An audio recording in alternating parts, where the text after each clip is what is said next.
Hello and welcome into this edition of College Football. Y'all, hope you're doing well today, wherever you are, however you may be listening or watching. My name's Brandon Taylor, and on today's show, it's all about predictions. We're going to go through all Power 4 conferences. We're going to pick the conference champions, and I'm also going to go through the SEC, all 16 teams, and I'm predicting the over-under win totals for all of them. That's what today's show is about. It's a Wednesday of week 0. College football is practically here, and I'm so excited about it, and I'm excited to talk about this today. So let's not waste any time. Let's get right into it. So the way I'm going to do this, it's a little bit different. I'm going to use this iPad here, and I'm going to write this down. We're going to do this a little bit unorthodox, okay? So, and by the way, I don't really have a name for what I'm going to call this iPad. For right now, it's going to be Brandon's iPad. But, if you can come up with something cool, let me know. So anyway, this is Brandon's iPad, and this is how we're going to do this. We're going to use some process of elimination here. So I'm going to start here, and I'm going to write down on this iPad. It's fine for you listening. I'm going to explain all of this. It's not something that you have to watch, but if you want to watch it, this will be on YouTube. So the three contenders, in my opinion, in the SEC are as follows. It's Alabama. Okay, that's pretty cut and dry, right? But it's also Georgia and Texas. So let me write Georgia, and here is Texas. So here is the first issue that we come to. Week 4. Write this down. Alabama and Georgia will play in week 4. Okay.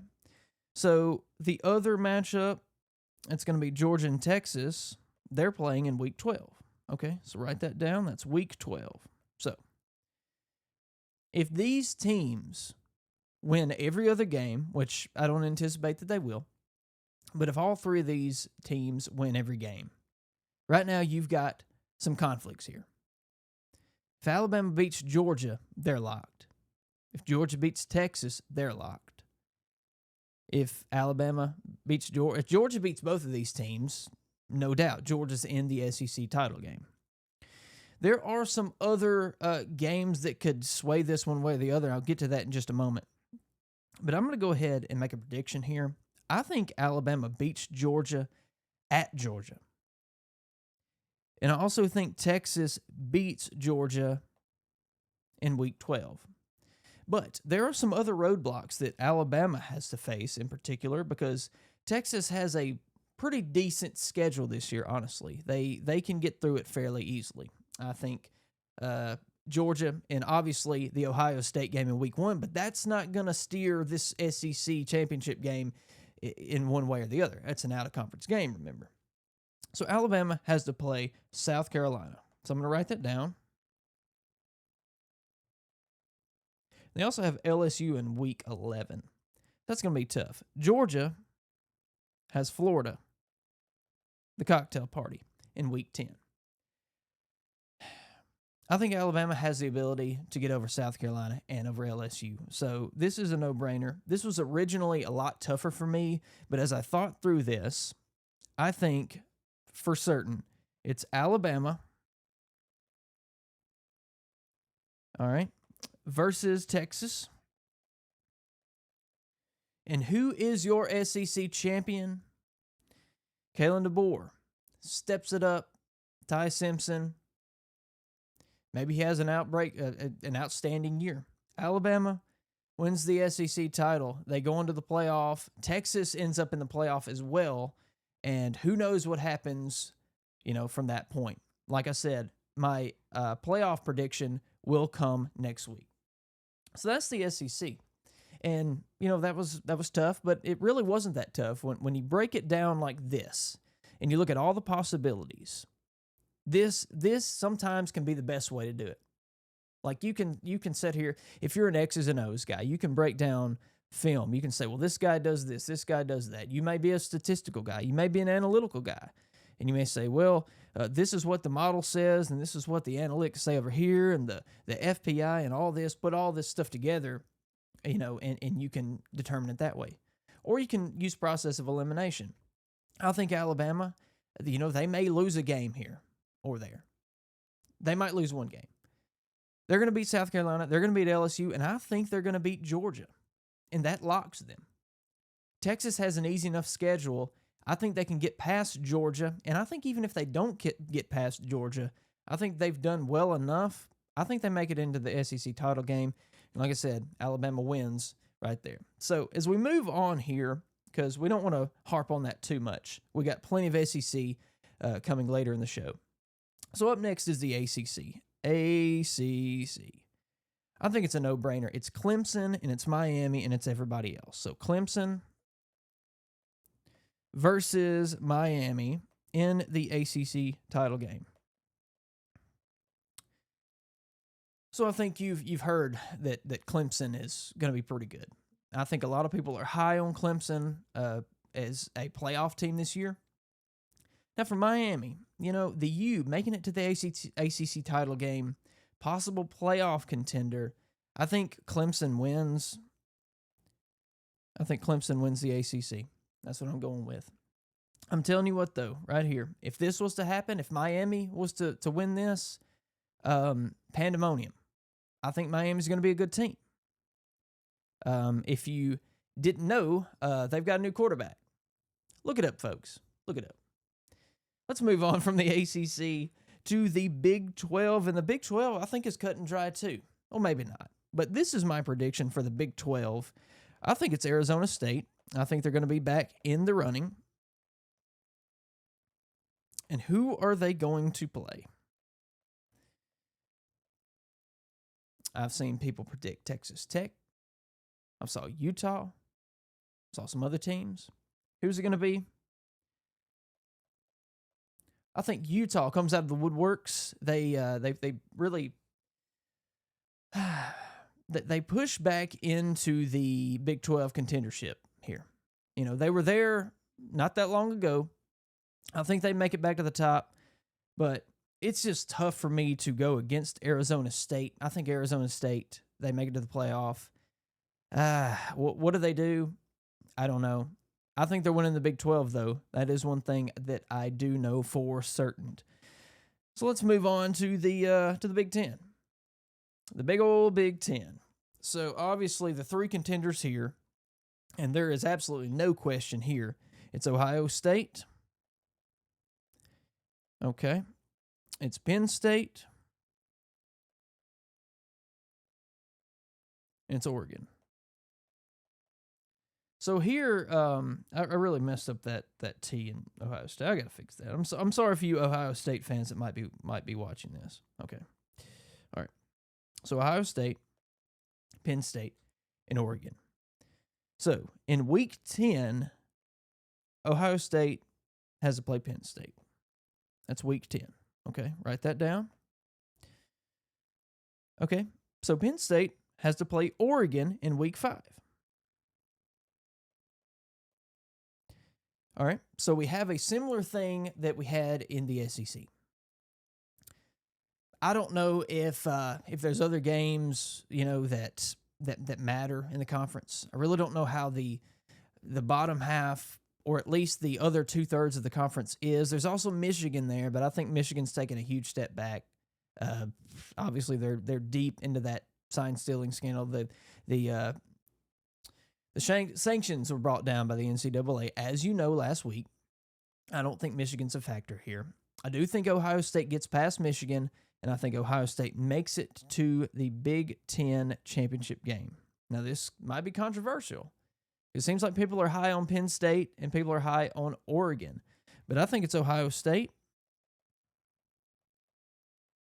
I think Penn State gets past Oregon, and Penn State, all the momentum in the world, they make it to the Big 10 title game. So, who wins? I think you have to go Penn State here. Penn State for the Big 10. So far, who do I have? I have Alabama and Georgia, or Alabama and Texas in the SEC, Alabama wins. I've got Clemson and Miami in the ACC. Clemson wins. Arizona State and Utah in the Big 12. Arizona gets the victory there.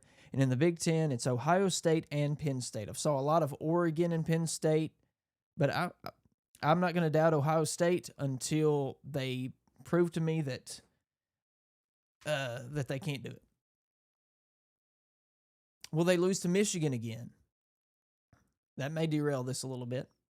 For right now, as it stands, Ohio State and Penn State, and that is your Power 4 predictions. Interesting. Not sure how that went using the iPad. That was interesting. We may bring that back in a later episode. If you didn't like that, let me know. But I figure the way that I see things in my mind, using the process of elimination, because like I said, I'm not a huge X's and O's guy. You're not going to come to me for that. But you want to come to me because I may have a different perspective. And I don't want to have the same, predictions as everybody else does. I don't want to just, echo what everybody else is saying, what all the big boys are saying. I want to try to be a little bit different here. And I think I did an all right job there. But now we're going to move on to the SEC over-under win totals. I've got all 16 teams here. I'm trying to explain these as best as I can, and I'm starting with the Alabama Crimson Tide. Their over-under is 9.5. I think they're going over. Like I said, they're making it to the SEC title game, and I think they're winning the SEC. The difference, I think, is going to be Ryan Grubb. As the former Washington offensive coordinator that Kalen DeBoer hired when he was at Washington, this offense is going to look different. And I think it's going to be just perfect timing for all this. It's going to be probably run heavy if we know a little bit about Ryan Grubb. And I think that takes pressure off Ty Simpson. And I believe in the old football thing where the old football philosophy, like the running game opens up the pass game. And if Alabama can run, and think about all the Alabama teams that we've saw in the past, talking about Derrick Henry, for example, man, and all the great running backs, Mark Ingram, the list goes on of the ones that are slipping my mind at the moment. All the great Alabama running backs. Alabama is a running team. I think they get back to it. And I think, like I said, that takes pressure off Ty Simpson. And I think Kalen DeBoer over exceeds this season. They go over. Now for Arkansas, things are not looking good for Sam Pittman. Their over-under is 5.5 wins. I think they can win 5. So I'm taking the under on them. Sam Pittman most likely retires. He could pull a Steve Spurrier at South Carolina. He could just retire mid-season. That would not surprise me. But I think Arkansas is going to be looking for a coach in the offseason, maybe before the offseason. Moving on to Auburn. Oh, man, Hugh Freeze, boy. Their over-under is 7.5.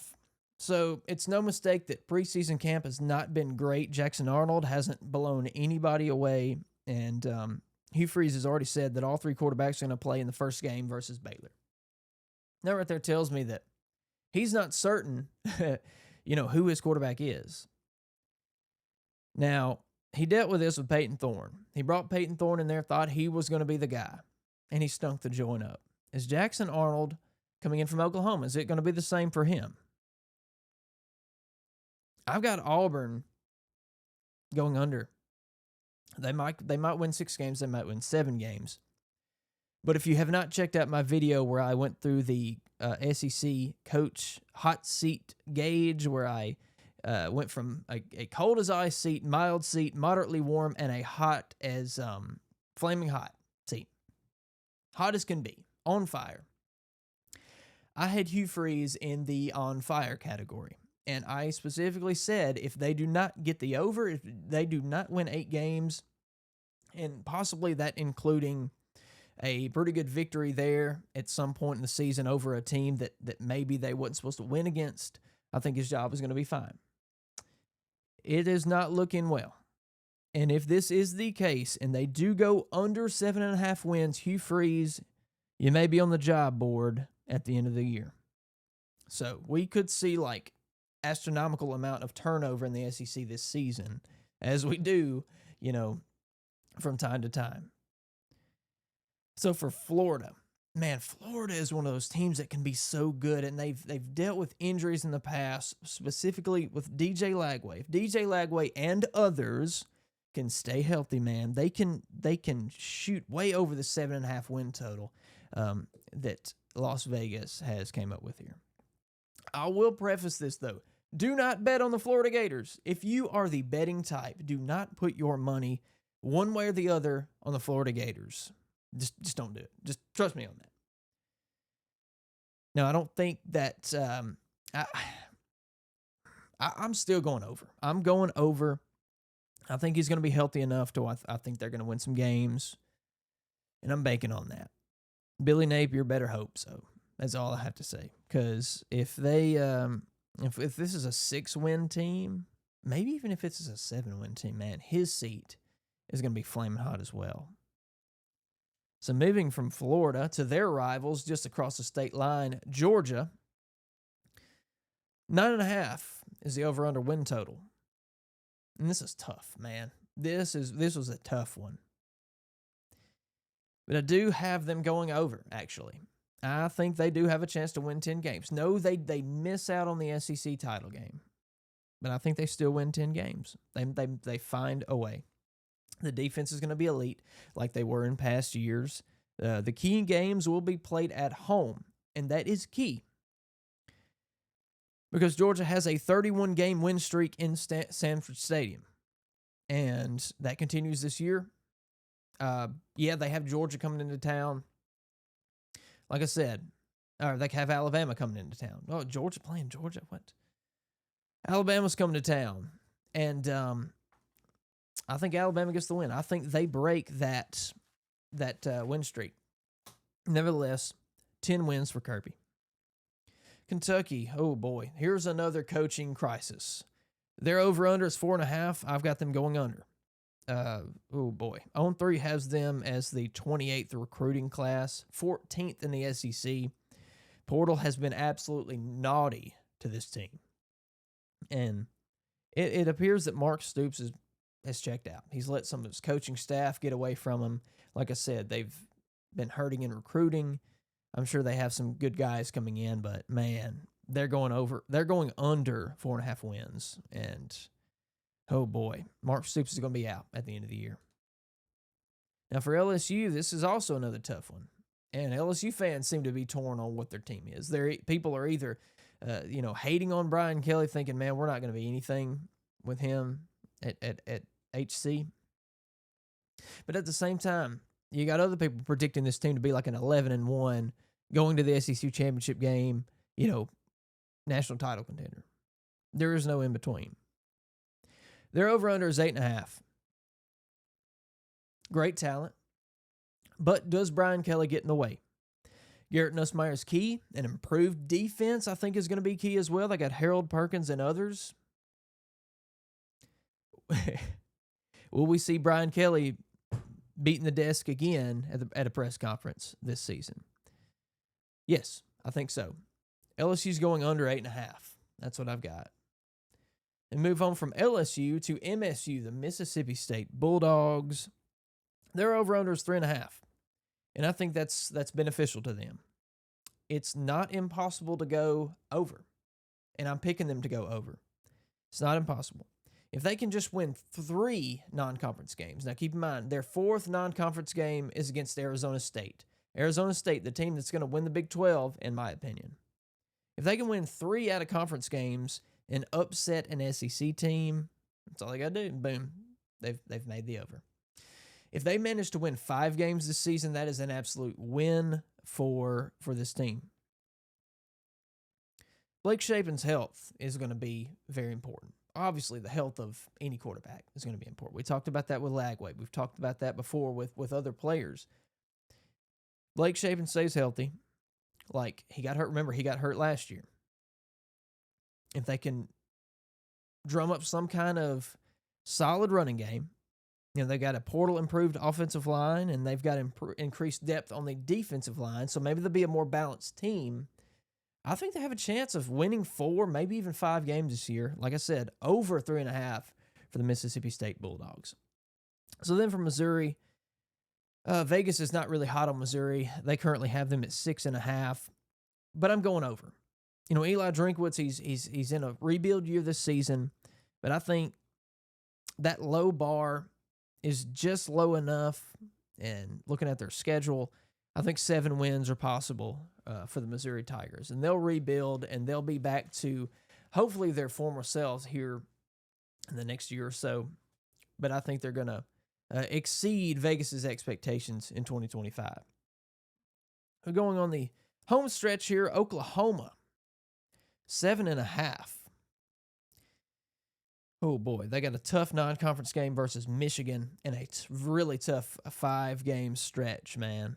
And that is at the latter part of the season, and that can derail everything. Even if they start all right, even if they was to beat Michigan, man, that last portion, about middle ways, when they go to Red River all the way through the end, man, that's going to be a tough stretch. And honestly, not just the last 5, but the last 7 games, extremely tough for Oklahoma. You've got John Mateer wrapped up in this gambling scandal, and I don't think that's going to be the downfall of him. I think that's just a bunch of mumbo-jumbo. It's not going to go anywhere. The NCAA is probably going to investigate it. It's not going anywhere. John Mateer is going to be playing. He's going to be pretty darn good. And offensive coordinator Ben Arbuckle, they both came from Washington State, and they're going to win some more games because of that. I think 7 wins is a good bet for Oklahoma. I wouldn't be surprised if they did hit the over, but as it stands right now, I've got them under 7.5. Then we move on to Ole Miss. Ole Miss coming off of a pretty good team, pretty good roster. The number 1, first round draft pick, Jackson Dart, going to the New York Giants. Other players, Walter Nolan and some other skilled players going to the draft as well, are losing a lot of talent. Their over-under is 8.5.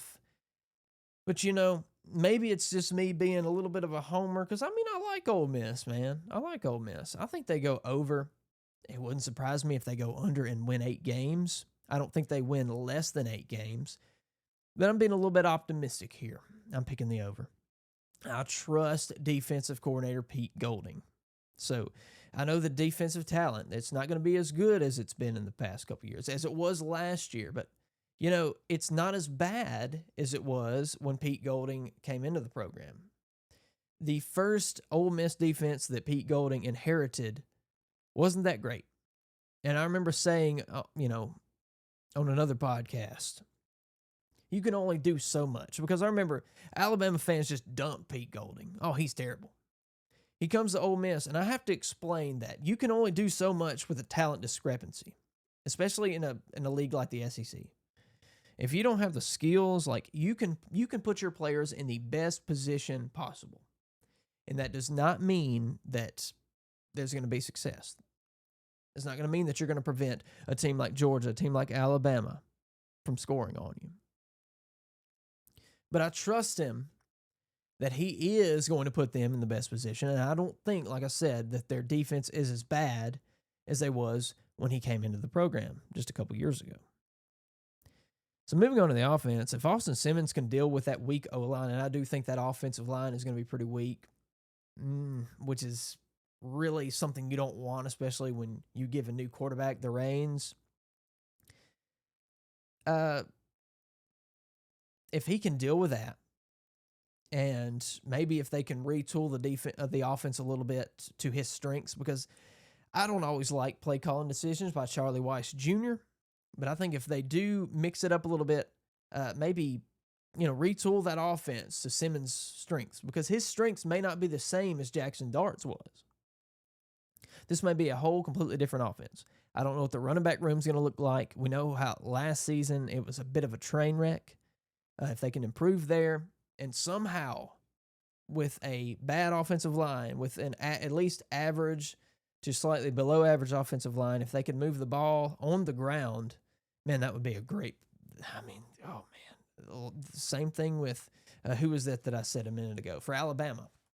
If Alabama can run the ball, I think they're going to be successful. If Ole Miss can somehow run the ball, I think they can be successful as well. And I think some of that will be at the feet of Austin Simmons, using his legs, because I know he's fast. He's a smart kid. Over, under, 8.5, Ole Miss got the over. Moving on to South Carolina. Their over-under is 7.5. They got a tough schedule, much like Oklahoma's. Lenora Sellers, man. This is a 6'3", 240-pound absolute beast.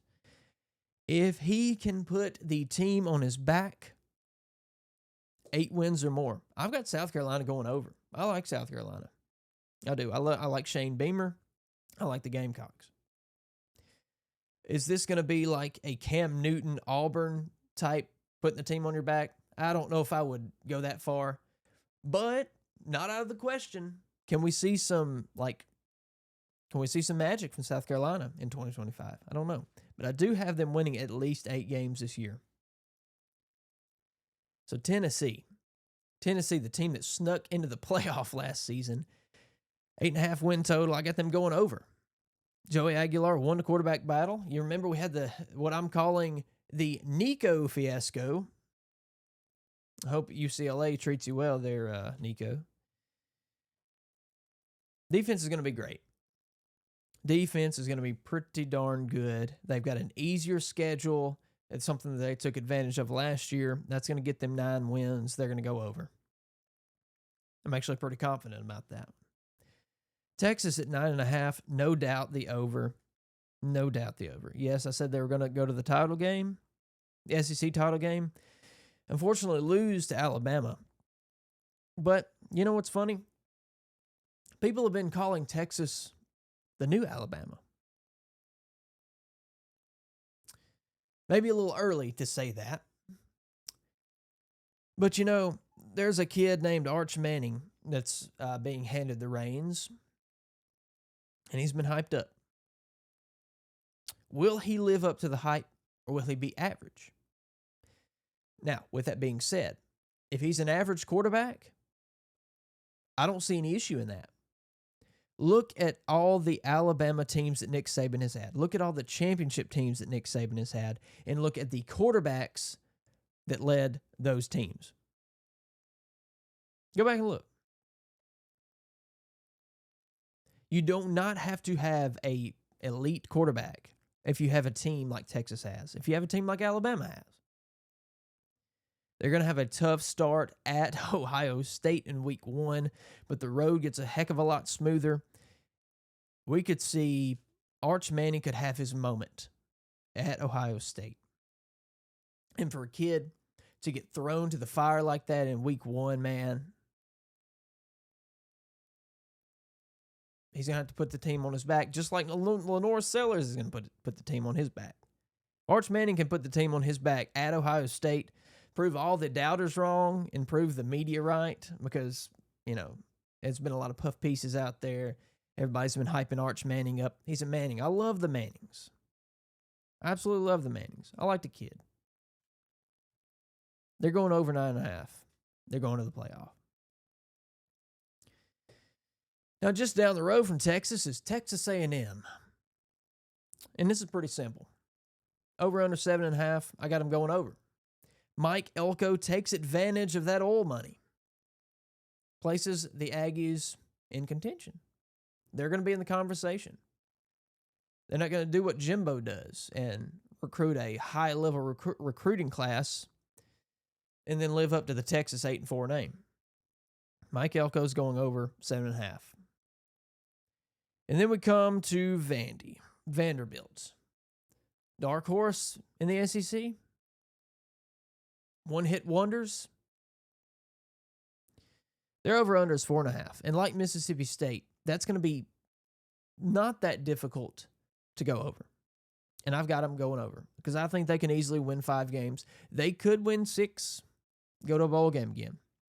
Are they going to shock somebody? Man, anything can happen. That's what we learned last year. And I think this year, man, it could be more volatile than last season's was. If you look at all the new, the rebuild teams, if you look at all the new quarterbacks, all the uncertainty, man, anything can happen. And for Diego Pavia, is he all bark and no bite? Is he going to be one of the better quarterbacks in the SEC? Your guess is as good as mine. Vanderbilt, not necessarily a guaranteed win. I do expect them to win 5 games, 6 if they're absolutely lucky. But like I said, they do hit the over. So that's all 16 SEC teams. The over/under predictions. I think I was pretty reasonable there. And some of these were difficult.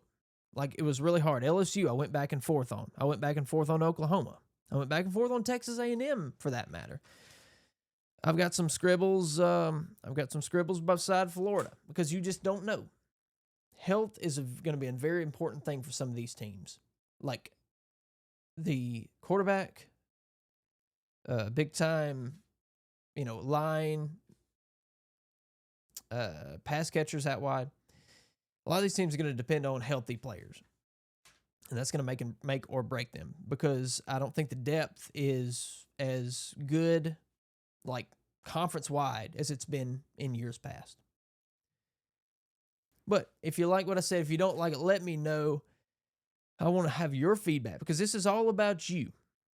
Wherever you are, wherever you may be listening or watching this video, watching this podcast, I want to know what you think about this. Give me your picks. Tell me if you think I'm crazy, if I'm spot on. I want us all to enjoy this together, all just have a conversation together, man. That's what it's all about. It's college football, y'all, and we love it. We're almost there. We're going to have a show on Friday, so stay tuned for that. I try to go on the Monday, Wednesday, Friday thing as we get into the season. For sure, it's going to be Monday, Wednesday, Friday, and it'll be probably more recap heavy on Monday, and probably Friday is going to be the outlook of the next week. All the predictions and stuff will be on Friday, so stay tuned for that. But my name is Brandon Taylor. I thank you so much, man. Wherever you are, however you're listening, watching, keep it up. Subscribe if you like what we're doing here, as I'm just starting this. So we'll see you in the next one. Peace.